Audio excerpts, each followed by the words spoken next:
RTI Live News. Ask for right. Kothapalli Geetha alias Gladys ST వర్గంకి చెందిన వారు కాదని రాష్ట్ర ప్రభుత్వాలు కుల వివాదాల కమిటీ సాక్ష్యాధారాలు పరిశీలించి నిర్ణయం తీసుకుంది. గతంలో ఈమె ఎస్టీ అని తూర్పు గోదావరి జిల్లా కలెక్టర్ ఉత్తర్వులు జారీ చేశారు. ఇక్కడ విచిత్రం ఏంటంటే ఆమె సోదరుడు వివేకానంద కుమార్ ఎస్టీ కాదని అదే జిల్లా కలెక్టర్ ఉత్తర్వులు జారీ చేయడం. ఈ విషయాన్ని సవాల్ చేస్తూ ఎస్టీ ఉద్యోగుల సంఘ రాష్ట్ర అధ్యక్షుడు ఈ ఆంజనేయులు, న్యాయ సలహాదారు రేగు మహేశ్వరరావు ఆమె ఎస్టీ కాదని ఫిర్యాదు చేశారు. రాష్ట్ర స్థాయి కమిటీ తీర్పు విచారణ చేపట్టిన తర్వాత కేసు రిజర్వ్ చేశారు. ఉప మంత్రి పి రాజన్న దొర ఆధ్వర్యంలో ఏర్పడిన కమిటీ తీర్పు మేరకు ప్రిన్సిపల్ సెక్రటరీగా కాంతిలాల్ దండే కొత్తపల్లి గీత ఎస్టీ కాదని ఉత్తర్వులు జారీ అయ్యాయి. మాజీ పార్లమెంటు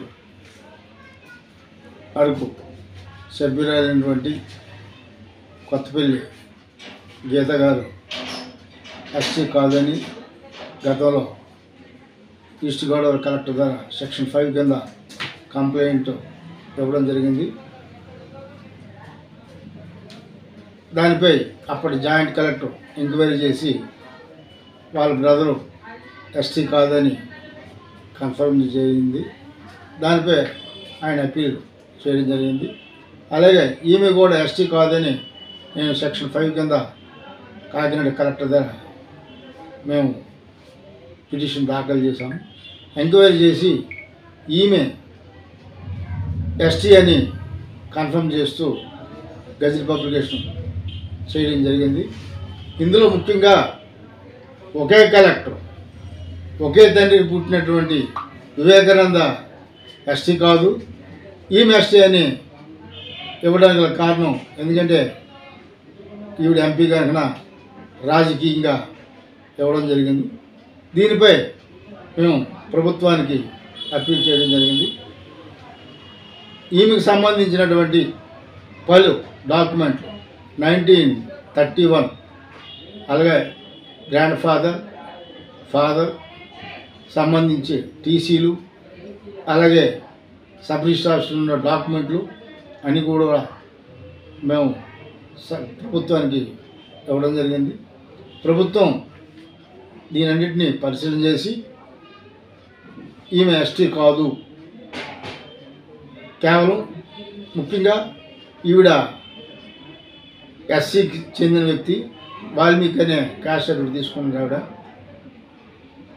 పైగా ఈమె క్రిస్టియన్ మతం తీసుకున్నందున బీసీసీగా పరిగణిస్తూ జీఓఎంఎస్ నెంబర్ 2 నిన్న ప్రభుత్వం విడుదల చేయడం జరిగింది.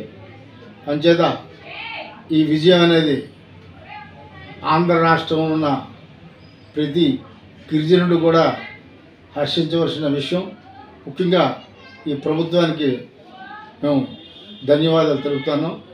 అలాగే ఇంకొంతమంది రాజకీయ నాయకులు, అదే ఇరు పార్టీలు, తెలుగుదేశం, వారిపై కూడా త్వరలో ఎస్టీ కాదని రాష్ట్ర హైకోర్టును మేము ఆశ్రయించబోతున్నాం. అలాగే మాజీ డిప్యూటీ సీఎం అయినటువంటి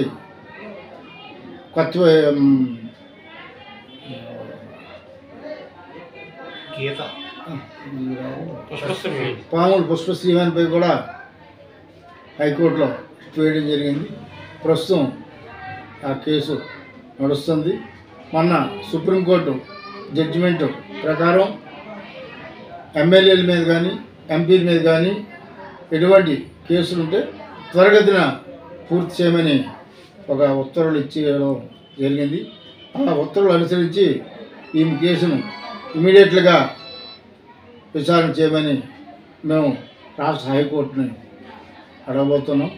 అలాగే ఈమెకు ఎటువంటి స్టే రాకూడదు ఈ జీవోపై అని చెప్పేసి రాష్ట్ర హైకోర్టులో కేవిట్ పిటిషన్స్ కూడా మేము ఈరోజు దాఖలు చేయడం జరుగుతుంది.